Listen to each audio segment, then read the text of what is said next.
Welcome to my channel. അപ്പോൾ ഇന്ന് നമ്മൾ പഠിക്കാൻ പോകുന്നത് നമ്മുടെ ഭാരതിയാർ യൂണിവേഴ്സിറ്റി ഡിസ്റ്റൻസ് എഡ്യൂക്കേഷനിലെ പാർട്ട് 2 ഇംഗ്ലീഷ് പേപ്പർ 1 പാർട്ട് 2 ഇംഗ്ലീഷിലെ സെക്കൻഡ് ചാപ്റ്ററാണ്. അപ്പം ഇതിന് മുൻപിലത്തെ ചാപ്റ്റർ ആയിരുന്നു ദ ഗോൾഡൻ ടച്ച്. അത് നിങ്ങൾക്ക് എല്ലാവർക്കും മനസ്സിലായെന്ന് വിചാരിക്കുന്നു. അതേപോലെ തന്നെ ഈ ഒരു ചാപ്റ്ററും ഈസിയാണ്.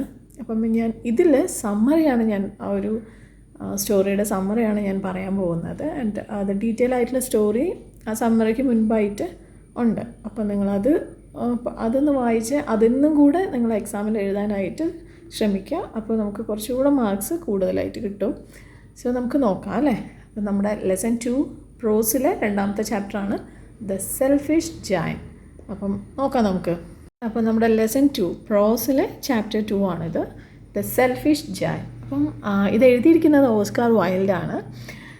ഇതിൻ്റെ ടൈറ്റിലിൻ്റെ മീനിങ് നിങ്ങൾക്ക് പെട്ടെന്ന് തന്നെ മനസ്സിലാവും അല്ലേ. അത് സെൽഫിഷ് ജയൻ്റ് എന്നോ, ജയൻ്റ് എന്ന് പറഞ്ഞു കഴിഞ്ഞാൽ എക്സ്ട്രീം ലാർജ് ആയിട്ടുള്ള ഒരു വ്യക്തി എന്നൊക്കെയാണ് ഇവിടെ അങ്ങനെയാണ് പറയുന്നത്. അപ്പോൾ ജയൻ്റ് എന്ന് പറഞ്ഞാൽ എക്സ്ട്രീം ലാർജ് ആണെന്ന് അറിയാം. സെൽഫിഷ് ആയിട്ടുള്ളൊരു ഇത്രയും വലിയൊരാളുടെ ഒരു സ്റ്റോറിയാണ് നമ്മൾ ഇന്ന് ഈ ഒരു ചാപ്റ്ററിൽ പഠിക്കാൻ പോകുന്നത്. നമുക്ക് നോക്കാം. അപ്പം ഞാൻ നേരത്തെ പറഞ്ഞ പോലെ ഈ സമ്മറി മാത്രം നിങ്ങൾ എഴുതരുത്. അതിന് മുൻപുള്ള നമ്മുടെ കുറച്ച് എക്സ്പ്ലെയിൻ ചെയ്തിട്ടുള്ള ആ ഒരു സ്റ്റോറി തന്നെ നിങ്ങൾ എഴുതാൻ ശ്രമിക്കുക. സോ നമുക്ക് നോക്കാം, നമ്മുടെ സ്റ്റോറിയിലേക്ക് പോവാം. In A village the children visited the giant's garden every afternoon for playing. There was a lush green lawn studded with stars-like flowers. There were 12 peach trees. During spring season, the trees gave out blossoms of pink and pearl. In autumn, the trees were laden with sweet fruits. Birds sang melodiously. At times, children suspended their games to listen to the songs of the birds. The children played happily, sang merrily, and tasted the delicious fruits of the garden. അപ്പം ഒരു വില്ലേജിലാണ് അപ്പോൾ ഈ ഒരു കഥ നടക്കുന്നത്. അപ്പം ആ ഒരു വില്ലേജിലെ കുട്ടികളൊക്കെ ഈ ജയൻസിൻ്റെ ഗാർഡൻ എല്ലാ ആഫ്റ്റർനൂണും പോയിട്ട് അവിടെ പോയി കളിക്കാറുണ്ട്. അവിടെ ലഷ് ഗ്രീൻ ലോണുണ്ട്. ലോൺ എന്താണെന്നറിയില്ലേ, നമ്മുടെ പുല്ലൊക്കെ വളർന്ന് നിൽക്കുന്ന ആ ഒരു സ്ഥലം. അപ്പം ലോൺ അത് ലഷായിട്ടാണ്, നല്ല കട്ടിക്ക് നിൽക്കുന്ന അങ്ങനെ ഒരു ലോണുണ്ട്. ആ ലോണിൽ കവർ ചെയ്ത് നിൽക്കുന്ന, അതായത് സ്റ്റാർസ് പോലെയുള്ള ഫ്ലവേഴ്സും ഉണ്ട്. There were 12 peach trees. During spring season, the trees gave out blossoms of pink and pearl. അപ്പോൾ അവിടെ 12 പീച്ച് ട്രീസ് ഉണ്ട്. അപ്പം ആ സ്പ്രിംഗ് സീസൺ ആവുന്ന സമയത്ത് ആ മരത്തിൽ നിന്നൊക്കെ എന്താണ് പിങ്കും പേളും ആയിട്ടുള്ള ഫ്ലവേഴ്സ് വിടർന്നു വരും. In autumn, the trees were laden with sweet fruits. ഇനി ഓട്ടം സീസൺ ആകുമ്പോൾ എന്താണ്, അത് മുഴുവനും സ്വീറ്റ് ഫ്രൂട്ട്സ് ആയിരിക്കും ഉണ്ടാവുക. Bird sang മെലോഡിയസ്ലി.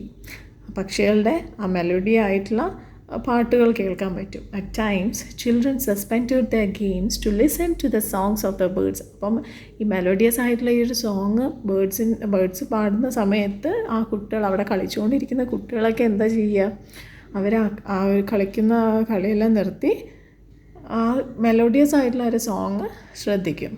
The children played happily, sang merrily, and tasted the delicious fruits of the garden. അപ്പോൾ ഇവ തന്നെ നമുക്ക് മനസ്സിലാക്കാൻ പറ്റുന്നുണ്ട് അല്ലേ. നമുക്കൊരു പിക്ചർ കിട്ടിയില്ല ആ ഒരു ഗാർഡൻ എന്താണെന്ന്. അപ്പോൾ അവർ കളിക്കും, അങ്ങനെ അവിടുത്തെ ഉള്ള ഫ്രൂട്ട്സ് കഴിക്കും. അതേപോലെ ഭയങ്കര സന്തോഷമായിരുന്നു ആ ഒരു ഗാർഡനിലെ കുട്ടികൾക്ക് കളിക്കാനായിട്ട്. The giant, who is owner of the garden, returned from Cornish Ogre's castle after enjoying his brief conversation for 7 years. അതായത് അവിടുത്തെ ഒരു ജയൻ്റാണ് അവിടുത്തെ ഓണർ, ആ ഒരു ഗ്രൗണ്ടിൻ്റെ അല്ലെങ്കിൽ ഒരു ഗാർഡൻ്റെ ഓണർ. അദ്ദേഹം ഇവിടെ നിന്നാണ് കോർണിഷ് ഓഗ്സ് കാസിൽ നിന്ന്, ഒരു കൊട്ടാരത്തിൽ നിന്ന് തിരിച്ചു വന്നു. ഒരു ഭയങ്കര വലിയൊരു കോൺവെർസേഷനൊക്കെ കഴിഞ്ഞിട്ട് തിരിച്ചു വന്നു. He so children playing in his garden and making lot of noise. അങ്ങനെയാണ് പിന്നെ അങ്ങനെ തിരിച്ചു വന്നപ്പം ആളുടെ ഗാർഡനിലെ കുട്ടികൾ കിടന്ന് വെച്ച് ബഹളമൊക്കെ ഉണ്ടാക്കും, നല്ല നോയ്സൊക്കെ ആയിരുന്നു. അപ്പം അത് ആൾ കണ്ടു. He did not relish children playing in his garden. അതേപോലെ തന്നെ ആ ജയൻറ്റിന് ആ കുട്ടികൾ കളിക്കുന്നത് കണ്ട് സന്തോഷിക്കാനൊന്നും പറ്റി. റിലിഷ് എന്ന് പറഞ്ഞു കഴിഞ്ഞാൽ ഒന്നിലും സന്തോഷം കണ്ടെത്താനാവാത്തതൊക്കെയാണ്. സോ അങ്ങനെയൊന്നും പറ്റിയിരുന്നില്ല. As he was very selfish, he did not like children entering the and playing his lush green garden and decided to stop them from entering his garden. അപ്പം ഇപ്പോൾ അയാൾക്ക് എന്താണ് അയാളുടെ ഗാർഡനിലേക്ക് ഈ കുട്ടികൾ വന്ന് കളിക്കുന്നതൊന്നും അയാൾക്ക് ഒട്ടും ഇഷ്ടമുണ്ടായിരുന്നില്ല. അപ്പം അയാൾ തീരുമാനിച്ചു ഇങ്ങനെ വന്ന് കളിക്കുന്നത് നിർത്തലാക്കാനായിട്ട്. So he build a tall compound wall around his castle and he put up a notice board. അപ്പോൾ ആ നോട്ടീസ് ബോർഡിൽ എന്താ എഴുതിയിട്ടുണ്ടായിരുന്നത്? Trespassers will be prosecuted. അതായത് അതിക്രമിച്ച് കടക്കുന്നവരെ, അനുവാദമില്ലാതെ കടക്കുന്നവരെ പ്രോസിക്യൂട്ട് ചെയ്യും അല്ലെങ്കിൽ ശിക്ഷിക്കും എന്നുള്ള ഒരു ബോർഡ് അവിടെ വെച്ചു. ഒരു കോമ്പൗണ്ട് വാളും കെട്ടി അതേപോലെ ഇങ്ങനെ ഒരു ബോർഡും അവിടെ വെച്ചു. Children were shocked to see the notice board and felt very sad that they could not play anymore. അപ്പം ആ ഒരു ബോർഡ് കണ്ടപ്പോൾ കുട്ടികൾക്കൊക്കെ വളരെ സങ്കടമായി. കാരണം എന്താ, അവർ അത്രയും സന്തോഷത്തോടു കൂടെ അവിടെ കളിച്ചിരുന്നു അല്ലേ, അവിടുത്തെ ആ ഫ്രൂട്ട്സൊക്കെ കഴിച്ചിരുന്നു, ആ ബേർഡ്സിൻ്റെ ആ ഒരു മെലോഡിയസ് ആയിട്ടുള്ള ഒരു പാട്ടൊക്കെ കേട്ട് സന്തോഷത്തോടെയായിരുന്നു അവിടെ കളിച്ചിരുന്നത്. അപ്പം ഇങ്ങനെ ഒരു സംഭവം അവിടെ കണ്ടപ്പോൾ കുട്ടികൾക്കൊക്കെ എന്തായി, ഭയങ്കര സങ്കടമായി. Nature so the selfishness of the giant and the sorrow of the children. അപ്പോഴാണ് നമ്മുടെ ഇനി പ്രകൃതി ഇതൊക്കെ കാണുന്നുണ്ടെന്ന് ഇവിടെ പറയുന്നത്. അപ്പോൾ പ്രകൃതി എന്താണ്, ഈ ഒരു സെൽഫിഷ്നെസ്സും കുട്ടികളുടെ സങ്കടമൊക്കെ കാണുന്നുണ്ട്. Nature wanted to teach a lesson to the giant. അപ്പോൾ നേച്ചർ എന്താണ്, ഈ പ്രകൃതി ആ ജയൻറ്റിനൊരു പണി കൊടുക്കണം എന്നുള്ള അല്ലെങ്കിൽ ഒരു ലെസൺ ആൾക്ക് കൊടുക്കണമെന്ന് ഉറപ്പിച്ചു. She withheld the spring and summer season for years. അപ്പോൾ എന്താ നേച്ചർ ചെയ്തത് അതിന് വേണ്ടിയിട്ട്? ഈ നമ്മുടെ സ്പ്രിങ്ങും സമ്മർ സീസണൊക്കെ വിത്ത്ഹെൽഡ് ചെയ്തു. അതായത് അതൊന്നും ഉണ്ടായിരുന്നില്ല, അതൊന്നും അങ്ങ് അവിടെ മാറ്റി വെച്ചു. As a result only winter and hail storm and autumn visited the giant's castle which destroy the beauty of the garden. അപ്പോൾ എന്താ മാത്രമാണ്, ഇതൊന്നും സ്പ്രിങ്ങും ഇതൊന്നും ഉണ്ടായിരുന്നില്ല, പക്ഷേ ഏതായിരുന്നു, വിൻ്ററും ഹെയിലും മാത്രമായിരുന്നു ഉണ്ടായിരുന്നത്. ഹെയിൽ സ്റ്റോം എന്ന് പറയുന്നത് ഈ ആലിപ്പഴമൊക്കെ വീഴില്ലേ, അതിനെയാണ് ഹെയിൽ എന്ന് പറയുന്നത്. അപ്പം അതും ഓട്ടം അതുപോലെ വിൻ്റർ, ഇത് മാത്രമേ ആ ജയൻസിൻ്റെ ആ കാസിൽസിൽ ഉണ്ടായിരുന്നുള്ളൂ. അത് അങ്ങനെ വന്നപ്പോൾ എന്തുണ്ടായി, ഈ സ്പ്രിങ്ങും സമ്മറും എല്ലാം എല്ലാ സീസണും വന്നാലല്ലേ നമുക്ക് എല്ലാം നല്ല രീതിക്ക് ഉണ്ടാവുകയുള്ളൂ. അപ്പോൾ ഈ ഗാർഡൻ അപ്പം എന്തായി, ഇത്ര സീസൺ 2 സീസണും ഇല്ല, ബാക്കിയെല്ലാം വന്നതുകൊണ്ട് ഡിസ്ട്രോയ് ആയിപ്പോയി ആ ഗാർഡൻ്റെ ബ്യൂട്ടിയിൽ തന്നെ. The giant could not understand why spring and summer had abandoned his garden all through the year. അപ്പം ജയൻറ്റ് മനസ്സിലായില്ല എന്തുകൊണ്ടാണ് ഈ സ്പ്രിങ്ങും സമ്മറൊന്നും ആ ഒരു ഇയറിൽ തന്നെ ആ ഗാർഡനിലേക്ക് വരാതിരുന്നത് എന്നുള്ളത്. He was in fact pained to see the white clock of his garden all through the year. അപ്പോൾ ആ ഒരു വർഷം മുഴുവനും ഗാർഡൻ അങ്ങനെ തന്നെ കിടക്കുന്നത് കണ്ടിട്ട് അദ്ദേഹത്തിന് ഭയങ്കരമായി സങ്കടം വന്നു. He was puzzled and curious to know how the trees outside his castle bloomed and bore fruits. അപ്പം ആൾക്ക് എന്തായി, പുറത്ത് ആളുടെ ഗാർഡനിൽ മാത്രമാണ് ഇങ്ങനെ ഒരു പ്രശ്നമുള്ളത്, പക്ഷെ പുറത്തുള്ള ട്രീസും എല്ലാം പൂക്കളൊക്കെ വിരിയുന്നുണ്ട്, അതുപോലെ ഫ്രൂട്ട്സൊക്കെ ഉണ്ട്. എന്തുകൊണ്ടാണ് അവിടെ മാത്രം ഇല്ലാത്തത് എന്നുള്ളത് അറിയാനുള്ള ഒരു ക്യൂരിയോസിറ്റി ഉണ്ടായി. One day he heard a melodious song of a bird. He looked out of his window. He saw his entire garden smiling with bright flowers. ഒരു ദിവസം ഒരു മെലോഡിയസ് സോങ് കേട്ടു ഒരു പക്ഷിയുടെ. അങ്ങനെ അത് കേട്ടിട്ട് വിൻഡോൻ്റെ അകത്തൂടെ പുറത്തേക്ക് നോക്കിയപ്പം ഒരു എൻറ്റയർ ഗാർഡന് ബ്രൈറ്റ് ഫ്ലവേഴ്സ് വന്ന് വിരിഞ്ഞ് സ്മൈൽ ചെയ്ത് നിൽക്കുന്നതാണ് കണ്ടത്. On each tree some children were playing. ഓരോ മരത്തിന് ചോട്ടിലും കുട്ടികളവിടെ കളിക്കുന്നുണ്ടായിരുന്നു. They had sneaked in through a little hole in the wall. അതായത് വാളിലുണ്ടായിരുന്ന ഒരു ഹോളിൻ്റെ ഉള്ളിൽ കൂടെ നുഴഞ്ഞു കയറിയെന്നാണ് പറയുന്നത്. സ്നീക്ഡ് എന്ന് പറഞ്ഞാൽ നുഴഞ്ഞു കയറുക എന്നുള്ളതാണ്. But one poor tree was still covered with frost and snow. അപ്പം ബാക്കിയെല്ലാം പൂക്കളൊക്കെ പൂത്തു, ഫ്രൂട്ട്സൊക്കെ ഉണ്ട്, പക്ഷെ ഒരു പാവൻ മരം മാത്രം സ്നോ ഒക്കെ ആയിട്ടാണ് ഇപ്പോഴും നിൽക്കുന്നത്. ഇറ്റ് ബോഡ് നോ ഫ്ലവേഴ്സ് ഇല്ല. A little boy was found crying underneath. The tree lowered her branch to help him climb. അപ്പോൾ ഒരു ആൺകുട്ടി അവിടെ ആ മരത്തിൻ്റെ കീഴിൽ ഇരുന്ന് കരയുന്നതായിട്ട് കണ്ടു. അപ്പം ആ ട്രീ അതിൻ്റെ ബ്രാഞ്ച് താഴോട്ടേക്ക് താഴ്ത്തി ഒന്ന് ക്ലൈംബ് ചെയ്യാൻ, ആ കുട്ടിക്ക് ക്ലൈംബ് ചെയ്യാൻ ഹെൽപ്പിന് വേണ്ടിയിട്ട് ആ ബ്രാഞ്ച് ഒന്ന് താഴത്തേക്ക് താഴ്ത്തി. But he was too tiny to catch hold of the branch. പക്ഷെ അത് ഭയങ്കര ചെറിയ കുട്ടിയായതുകൊണ്ട് തന്നെ ആ ഒരു ബ്രാഞ്ച് എത്തിപ്പിടിക്കാനായിട്ടൊന്നും പറ്റിയിരുന്നില്ല. The giant's heart melted as he realized his mistake. He entered the garden. On seeing the giant, children climbed down the trees and started running. But the little boy did not move. He could not see him, for his eyes were full of tears. അങ്ങനെ ആ ഒരു കാഴ്ച കണ്ടിട്ടായിരിക്കണം ആ ഒരു ജയൻസിൻ്റെ heart മനസ്സലിഞ്ഞു എന്നാണ് പറയുന്നത്. അങ്ങനെ അദ്ദേഹം എന്ത് ചെയ്തു, ആ ഗാർഡനിലേക്ക് കടന്നു. ആ ജയൻറ്റിനെ കണ്ടപ്പോൾ അവിടെ ഉണ്ടായിരുന്ന കുട്ടികളൊക്കെ മുകളിലുണ്ടായിരുന്ന, അതായത് ട്രീൻ്റെ മുകളിലുണ്ടായിരുന്ന കുട്ടികളൊക്കെ താഴത്തേക്ക് ചാടി ഓടാൻ തുടങ്ങി. പക്ഷേ ആ കുഞ്ഞു കുട്ടി, ആ ലിറ്റിൽ ബോയ് മാത്രം മൂവ് ആയില്ല.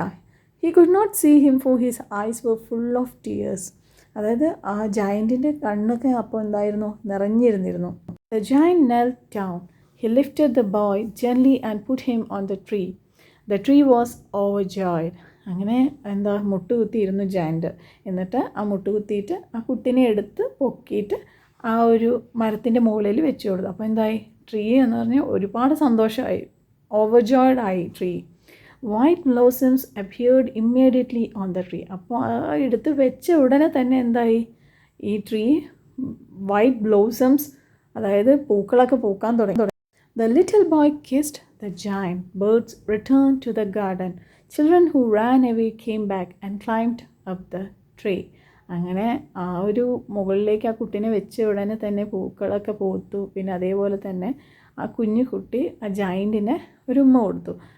ആ ബേർഡ്സൊക്കെ പറന്നകന്നു പോയ ബേർഡ്സൊക്കെ ഗാർഡനിലേക്ക് തിരിച്ചു വന്നു. കുട്ടികളെല്ലാം തിരിച്ചു വന്നു. ആ മരത്തിലേക്ക് ക്ലൈംബ് ചെയ്തു പോയി.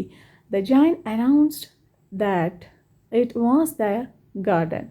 He realized that nature had punished him for keeping the children away from his garden. He took a big axe and knocked down the big compound wall. People were really surprised to see the giant play with their children. Every child made it a point to play there from afternoon to evening. അപ്പോൾ എന്താ, ജയൻറ്റിൻ്റെ ആ ഒരു തെറ്റ് മനസ്സിലാക്കി. അങ്ങനെ മനസ്സിലാക്കിയപ്പോൾ എന്താ ഉണ്ടായത്, ആ കോമ്പൗണ്ട് വാളൊക്കെ തകർത്തു. പിന്നെ കുട്ടികളൊക്കെ ഉള്ളിൽ വന്ന് കളിക്കാനുള്ള സൗകര്യമൊക്കെ ഉണ്ടാക്കി കൊടുത്തു. ആളുകളൊക്കെ സർപ്രൈസ്ഡായി ജയൻറ്റിൻ്റെ ഈ ഒരു പെട്ടെന്നുള്ള മാറ്റം കണ്ട്. അങ്ങനെ കുട്ടികളോടൊപ്പം കളിക്കാനൊക്കെ തുടങ്ങി. അതൊക്കെ കണ്ട ആൾക്കാർക്കൊക്കെ എന്തായി, അവർക്കൊക്കെ ഭയങ്കരമായിട്ട് സർപ്രൈസ്ഡായി. ഓരോ കുട്ടിക്കും അവിടുത്തെ ഏത് സ്ഥലത്ത് വേണമെങ്കിലും അവർക്ക് കളിക്കാൻ പറ്റും. ആഫ്റ്റർനൂൺ ടു ഈവനിങ് വരെ കളിക്കാൻ പറ്റും. The selfish giant looked around to see the tiny boy again, but he could not see him. അപ്പം നമ്മൾ നേരത്തെ കണ്ടല്ലോ, ഒരു ടൈനി ബോയിനെ എടുത്ത് കയറ്റി വെച്ചപ്പോഴാണ് ഇതൊക്കെ മാറ്റങ്ങളൊക്കെ വന്നതല്ലേ. അപ്പം അങ്ങനത്തെ ആ കുട്ടീനെ പിന്നെയും തിരയാണ്, പക്ഷെ കാണാൻ സാധിക്കുന്നില്ല. He enquired the children about the little boy who kissed him. അപ്പം ആ കുട്ടീനെ കുറിച്ചിട്ട് മറ്റു കുട്ടികളോട് ചോദിക്കുകയാണ്. They said that they did not know him. Every day he longed to see the little boy. Years rolled by. അപ്പോൾ ഓരോ ദിവസവും കാത്തിരിക്കുകയാണ് ഇങ്ങനെ കാണണം എന്ന് വെച്ചിട്ട്. അങ്ങനെ വർഷങ്ങൾ പോയി. The giant had become old and feeble. One day he saw the little boy standing alone in the garden. അപ്പോൾ ഇങ്ങനെ എന്തായി, അങ്ങനെ കാത്തിരുന്ന് വർഷങ്ങൾ പോയി. ജയൻറ്റിന് എന്തായി, വയസ്സായി. അങ്ങനെ ഒരു ദിവസം കാണുകയാണ് ആ കുട്ടീനെ ആ ഗാർഡനിൽ നിൽക്കുന്നതായിട്ട്. The giant was overjoyed. He climbed down with haste and rushed to him. അങ്ങനെ താഴോട്ട് ഇറങ്ങി വന്നിട്ട് ഇദ്ദേഹത്തിൻ്റെ അടുത്തേക്ക് ഓടി പോവുകയാണ്. He was pained to see the nail marks on his tender palms and toes. He became furious. He asked the little boy to tell him who dared harm him. അപ്പോൾ ആ കുട്ടിയുടെ കയ്യിലും കാലിലൊക്കെ എന്തൊക്കെയോ മുറിവുകളൊക്കെ ഉണ്ട്. അപ്പോൾ അതൊക്കെ കണ്ടപ്പോൾ ജയൻറ്റിന് ആകെ പെയിൻഫുള്ളായിട്ട് തോന്നി. അപ്പോൾ പെട്ടെന്ന് തന്നെ ജയൻ്റ് ഇത് ചോദിക്കുകയാണ്, ആരാണ് നിന്നെ ഇത്ര ധൈര്യത്തോട് ഉപദ്രവിച്ചത്, ആരാ അത് ചെയ്തതെന്ന് കുട്ടീനോട് ചോദിക്കുകയാണ്. The little boy smiled and said the were marks of love. അപ്പം ഒരു സ്നേഹത്തിൻ്റെ അടയാളമാണെന്നാ പറയുന്നത്. He invited the giant to his garden paradise. The next morning, the giant's body was lying lifeless, covered with sweet-smelling white flowers. അങ്ങനെ ആ കുട്ടി ആ ജയൻറ്റിനെ ആ ഗാർഡനിലേക്ക് ഇൻവൈറ്റ് ചെയ്തിരിക്കുകയാണ്, അതായത് പാരഡൈസിലേക്ക്. അപ്പോൾ എന്താണ് അവിടെ ഉണ്ടായത്? The next morning, the giant's body was lying lifeless, covered with sweet-smelling white flowers. അങ്ങനെ ജയൻറ്റ് മരണപ്പെടുകയാണ് ഉണ്ടായിരിക്കുന്നത്. അപ്പോൾ എത്ര രസത്തോടു കൂടിയാണല്ലേ ആ ലൈൻസൊക്കെ വരുന്നത്. Through this story, we learn that God has created nature and beautiful things and seasons for the use of all. അപ്പം ദൈവം ഓരോ കാര്യങ്ങളും, അതായത് ഇപ്പം നേച്ചർ ആയാലും ഒരുപാട് നല്ല നല്ല കാര്യങ്ങളൊക്കെ ക്രിയേറ്റ് ചെയ്തിരിക്കുന്നത് എല്ലാവർക്കും ഉപയോഗിക്കാൻ വേണ്ടിയിട്ടാണ് അല്ലേ. Sheltering the boundary of nature for personal use alone is A selfish action. അപ്പം ആ നേച്ചറുടെ ബ്യൂട്ടിനെ നമ്മൾ നമ്മുടേത് മാത്രമെന്ന് പറഞ്ഞ് അതിനെ കെട്ടിപ്പൂട്ടി വെക്കുകയല്ലേ. ആ ചെയ്തിരിക്കുന്നതെന്ന് പറയുന്നത് എന്താ, ഒരു സെൽഫിഷ് ആയിട്ടുള്ളൊരു ആക്ഷനാണ്. നമ്മളതൊരിക്കലും ചെയ്യാൻ പാടില്ല. The writer wants none to prevent fellow citizens from enjoying the beauty of nature. അപ്പം നമ്മുടെ റൈറ്റർ എന്താണ് ആവശ്യം, ആ പ്രകൃതിയെ കാണാൻ പറ്റാത്ത വിധം ഒരിക്കലും ആക്കരുത് എന്നുള്ളതാണ് നമ്മുടെ റൈറ്ററിൻ്റെ ആവശ്യം. അതായത് എല്ലാവർക്കും തുല്യമായ അവകാശമാണ് പ്രകൃതിയെ സ്നേഹിക്കുക അല്ലെങ്കിൽ ആസ്വദിക്കുക എന്ന് പറയുന്നത്. അതൊരിക്കലും നമുക്കത് മാറ്റി വയ്ക്കാൻ പാടില്ല എന്നുള്ളതാണ്. അപ്പം നല്ലൊരു മോറലാണ് അത്. So that's all about this chapter. അപ്പം ഇനി നമുക്ക് നെക്സ്റ്റ് ഒരു വീഡിയോയിൽ കാണാം, നെക്സ്റ്റ് ഒരു ചാപ്റ്ററിൽ കാണാം നമുക്ക്. ആൻഡ് ഈ ഒരു സമ്മറി മാത്രം നിങ്ങൾ പഠിച്ചെഴുതാൻ പോരാ, നിങ്ങൾ കൂടുതലായിട്ട് സ്റ്റോറി പഠിച്ചിട്ട് ആ സ്റ്റോറിയും കൂടെ എക്സാം പേപ്പറിൽ ആഡ് ചെയ്യാൻ ശ്രമിക്കുക. സോ എന്നാൽ മാത്രമാണ് നമുക്ക് അത്യാവശ്യം നല്ല മാർക്ക് സ്കോർ ചെയ്യാൻ പറ്റുള്ളൂ. And thank you for watching.